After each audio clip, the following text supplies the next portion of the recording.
Little Guardians for a sec, guys, and today's Guardian segment is brought to us by FanDuel. You've heard us talk a lot about FanDuel in the past. Well, it's America's #1 sportsbook, and we have something a little different for you guys right now. Starting today through September 22nd, all FanDuel customers can bet $5 and get a 3-week free trial of NFL Sunday Ticket from YouTube and YouTube TV. Then, with a YouTube TV base plan, you'll be able to watch every regular season Sunday afternoon out-of-market game. All you need is a Google account and a current form of payment, and you can cancel anytime you want. Just visit FanDuel.com/UCSS and download America's #1 sportsbook.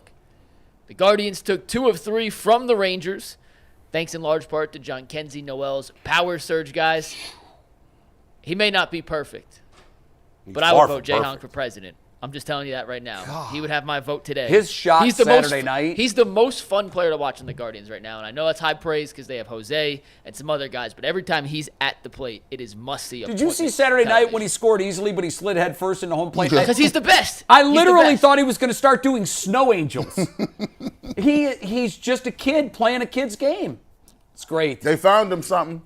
About time they found a power hitter. I used to tell people all the time, how can y'all find pitchers growing off trees? How can you find middle infielders? You got 96 of them. You can't find me a power right-handed bat, and they done slipped up and caught one. And by the way, let's not be talking about the man's batting average like he ain't batting 268. That ain't light. That's above league average. That ain't light. I'm still worried about him long term because his chase rate is crazy, and if he doesn't fix that in the offseason or over the next 2 off seasons, then he's going to be in this line of Franmil Reyes and Oscar Gonzalez. That's right. You're right. I don't know why any pitcher would throw him a strike. I would either. not throw him a strike. If Jay was pitching, he'd be throwing it off the outside corner, trying to get him to chase.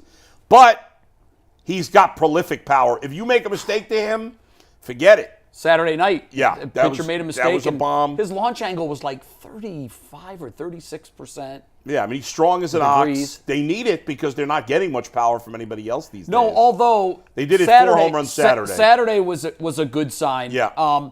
It was interesting. Ramírez and Naylor hit back-to-back bombs. Right. Off a pitcher they had just brought into the game. He was a sidewinder. I can't remember who it was. He's been called up and sent down 7 times this year. Who was it? I can't remember his name. Maybe something Hispanic. I can't remember. But he clearly isn't a major league pitcher. They're bringing him up because they need to stretch innings, and the Rangers are, having an interesting season. Was it Grant Anderson? No, I don't think it was Anderson. Maybe 7th inning, 8th inning. Walter Pennington? I can't even remember. Matt Festa? Dane Dunning? Jose Leclerc? I can't even remember. He gave up the 2 home runs back to back. It was Anderson. Anderson was has 3 Anderson? home runs. Was Anderson? For some reason, Grant Anderson. Yeah, he's been up and down. I mean, ERA he threw 2 cookies, and what do good hitters do? They take cookies into the stands. Right. Yeah. And so, I was glad to see that we scored all the runs. Yeah. But clearly, you're doing it against a AAA pitcher on those 2 counts. Mm-hmm. But gosh, Jhonkensy Noel. I just hope he doesn't turn into the latest iteration of Oscar Mercado and Oscar Gonzalez and Franmil Reyes, because it's a game of adjustments. That's right. And his chase rate is ridiculous. And that's something he's going to have to adjust in the offseason. And if he does, he'll stick around. If he doesn't, he's here for a minute. He doesn't. Listen, he's always going to be a guy who strikes out. He's a big power hitter. But if he can get his chase rate down where it's at a reasonable level, he could become a special player. I don't think there's any doubt about it. I agree. There's some very impressive raw talent there. It was a good weekend. They needed to win this series against a Texas team that's not played particularly well. You increased your lead. You're up 3. So there's exactly 32 games left in the season. Yeah. The Royals, the Guardians, and the Twins all have exactly 32 games left. They'll play 32 games in 35 days starting today. Obviously, it won't stay even because the Guardians and the Royals have a doubleheader today where the Twins play 1 game against the Braves.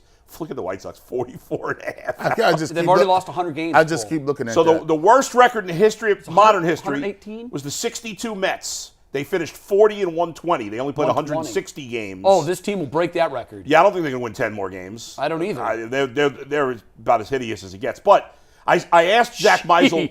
Zach Meisel and I did our Guardians show this morning. I said if the Guardians play 500 exactly the rest of the way, they'd finish 91 and 71. Right. Would they win the division? He said no. I don't think they will either. And I don't think they will either. No. So they probably got to win 95 games to win the division, which means going 20 and 12. That should not be unreasonable for them. But today, I'm a little nervous about this doubleheader because I don't like what they got going on pitching-wise. I don't either. They're not set up well. No, they're going to have Nick Sandlin. His numbers are misleading because he's a relief pitcher.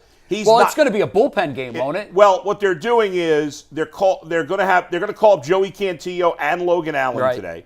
So Nick Sandlin's going to pitch the first inning. Remember, Joey Cantillo's a lefty. Right. They don't want him to face. They're going to have Sandlin start, so he gets to face Salvador Perez and Bobby Witt Jr.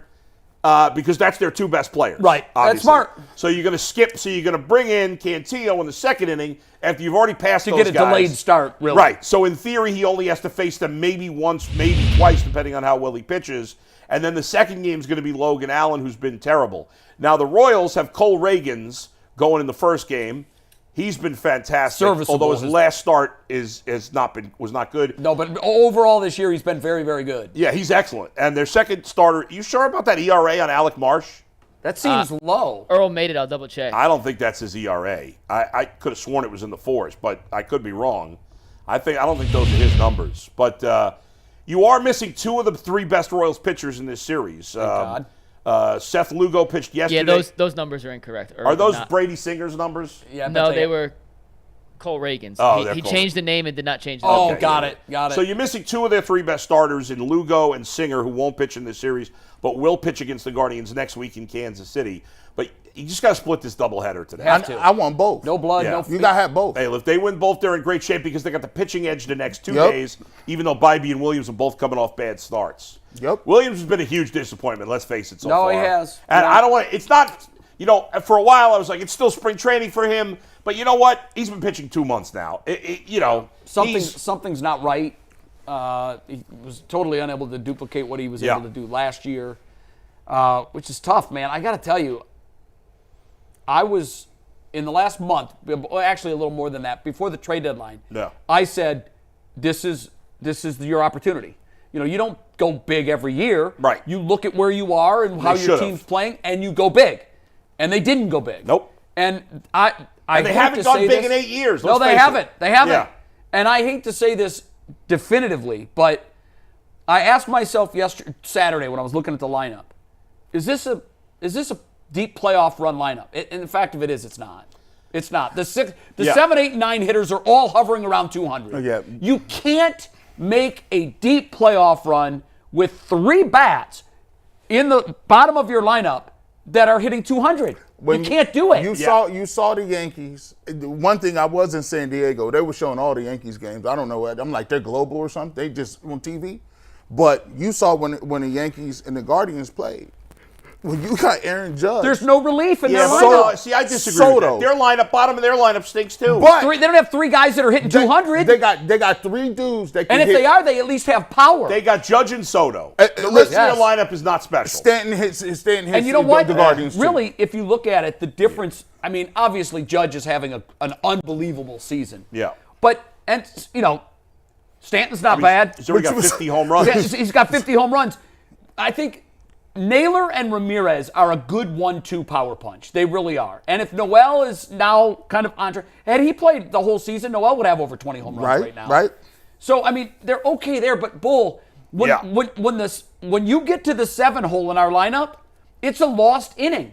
And it's almost like you're playing 6 innings of offense because you're losing 3 innings with the bottom of your lineup. Let me just give you the bottom of the Yankee lineup, just to be fair. Okay. 6 through 9 in yesterday's game, and these guys play our start.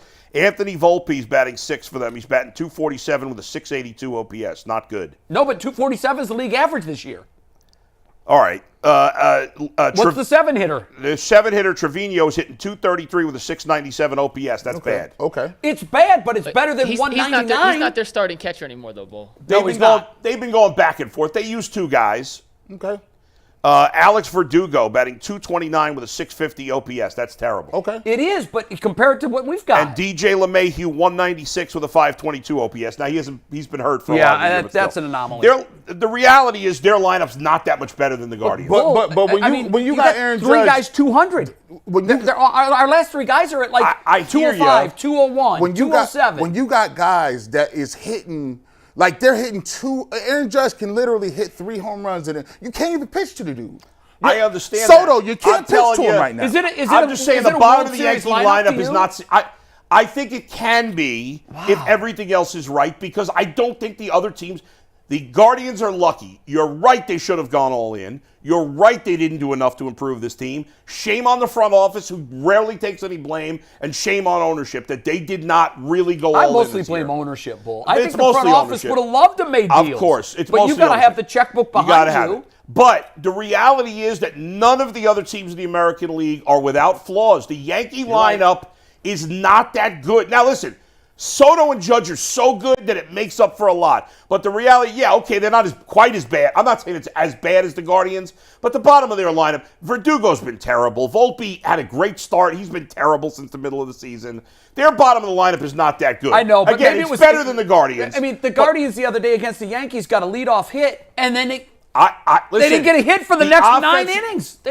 But I think it's more right now with the Guardians outside of the last 2 days that their good players are not playing well. Well, you could survive 7, 8, and 9 being bad if 1 through 6 is doing great. But Jose's been in a slump. Josh Naylor's been terrible. Stephen Kwan's batting average has dropped 80 points since his high. 304 right now. Yeah, now the question is, can he hit 300, not 400? Right? Remember when how nuts we were talking about? I'm glad you brought that up, Bull, because I wanted to figure out just how bad it's been. Yeah. So this was before yesterday, I believe. Cleveland's 1-2-3 punch. Yeah. Naylor, Ramírez, Kwan. Over the last 7 games, Naylor, 087. Yeah. Ramírez, 095.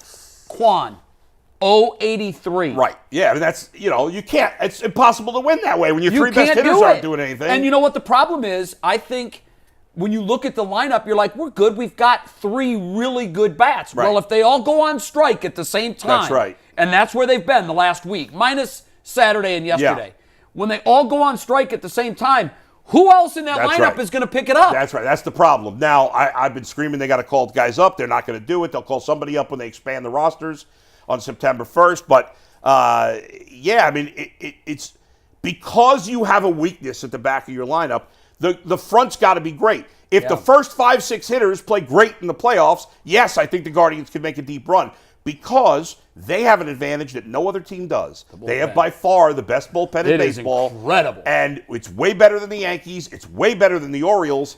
And it's better than all these teams. I think it's the best bullpen in baseball. No doubt. Houston's got a good bullpen, but the Guardians is head and shoulders. And here's an amazing thing about what Emmanuel Clase, and right now I got him, I almost would never vote for a closer, and if I had a vote, I would consider voting for him. Now, I still think he's going to finish second because Skubal, I don't hold the team being bad. How many wins does Skubal have? 12? I don't know. This season, Tariq Skubal I think I looked last week, he had 12, I think. According to ESPN, which I'm going to assume is right, Skubal has 15 wins. Yeah, I don't personally care about wins, but he's got 15. He's got a 2.60 ERA. ERA is great. He's going to strike out over 200 batters this inning by his next game. So I would still vote for him, but Clase's got to be perfect the rest of the season. He does. If he doesn't give up a run the rest of the season, and if Skubal has any setback, he's got a chance to win. Here's a crazy stat, though. This tells you how nasty a pitcher Emmanuel Clase is. We usually think about strikeouts showing how nasty you are. Sure. And Gavin Williams is all these strikeouts. If you look at everybody on the Guardians that has pitched at least 1 inning this year, he is 16th on the team in strikeout rate.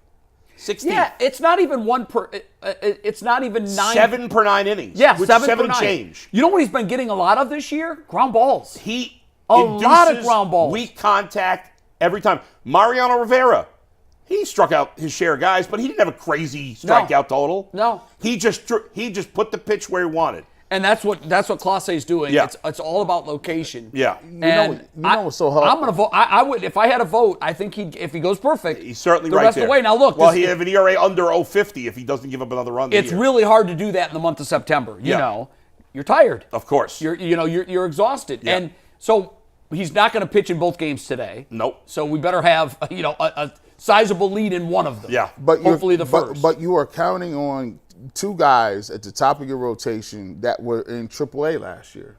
Like, you're counting on Gavin Williams and Bybee. They're young pitchers. Like, we're like, oh, Gavin Williams, he got to pitch better. But like, they're second-year guys. No, like, pitching is a mess. And so when you get to the playoffs, it's like, okay, are you really going to say, all right, well, you got to go to Yankee Stadium, and I need you to put up 6 innings of 1-run ball with 3 hits. Can you do that? Yeah, I mean, that's certainly That's a tough. challenge. That's a challenge. The Yankees have veteran starters. They have nobody pitching great. It's for lights them. out for him. When Garrett Cole, he after hasn't- the leadoff single, it's done. He looked I like hear Garrett you. Cole. He hasn't been great this year since coming back from injury, but he looked was great the other day. Yeah, he looked great the other day. The Orioles have mostly young pitchers besides Corbin Burns, who hasn't pitched well lately. I'm just saying the other teams are flawed. I'm not. Yes. I know the Guardians have played mostly poor baseball for the last couple of weeks, and if the top of the lineup doesn't hit in the playoffs, they got no shot, none whatsoever. Because unlike some other teams like Baltimore, like Houston, they can't make it up with the back end of their lineup because those guys are not good enough. But I'm not completely writing off the Guardians in the playoffs if they can right the ship, if they can get the top of the lineup going, and they can get enough starting pitching. Because the bullpen's a big advantage. Percent chance they make it to the World Series right now, if you had to bet. Percentage. Low. But I don't have it. There's no team I would give a high percentage in the American No, League. I Is it wouldn't more either. than 20? No. No. I'd say about 10. I'd say 10. 10%. And I could probably easily go below 10. But I wouldn't give anybody 20. I don't know there's a single team I could say that I'm that confident going 20%. Nobody's having that kind of year. No. I mean, hell, I think the Guardians are still a game or two from the best record in the American League. Let me ask you a question on the Guardians, and then we'll wrap up, go to some more Brown stuff. Matthew Boyd again pitched another. Yeah. Another gem. Are Hey. you guys starting to believe Yes. Hey. Yes. Matthew Boyd might actually Hey. be something down the Yes. stretch here? Yes. I think Okay. maybe you get lightning in a bottle with him for a half a season would be good. And Ben Lively, after having 2 bad starts, has bounced back with 2 good Did you starts see in the a row. graphic they showed of Ben Lively, and I think it was in the pregame the other Yeah. night, with his location? His location chart looks just like Greg Maddux. I mean, I always used to study Maddox's location chart, and Smoltz too, and Glavine, all those guys. But Maddox's location chart there was nothing in the heart of the zone. Yeah. Nothing. And the edges were littered with pitches. And the middle, and that's what Ben Lively's doing this year. And I know that we said, how long can Ben Lively do this smoke and mirrors act? Well, sometimes players have an epiphany, and usually it can be later in their career. I'm just wondering, I'd love to talk to Lively about what he's changed last season to this. Yeah. But when you look at his location chart, to me, that explains everything. Well, a couple of things on that, Jay. First of all, there's so few pitchers like him in Major League Baseball because if you don't throw a velocity, it's like you don't even get a chance. But you got Kyle Hendricks of the You're Cubs. right. There's a few guys. But that's how Greg Maddux survived. Those guys can take time to develop. What's fascinating, you bring up Greg Maddux. I was watching a video with him and Randy Johnson yesterday. It was really interesting. I can't even remember where I found it. But Maddux said in high school he was throwing mid-90s. And he couldn't throw the ball over the plate. Right. And he then had to just learned how to I got to be pinpoint. Yep. The velocity doesn't matter. I got to be Randy pinpoint. Johnson was very similar, too. Yeah, I mean, he was throwing 100, but didn't know where it was going.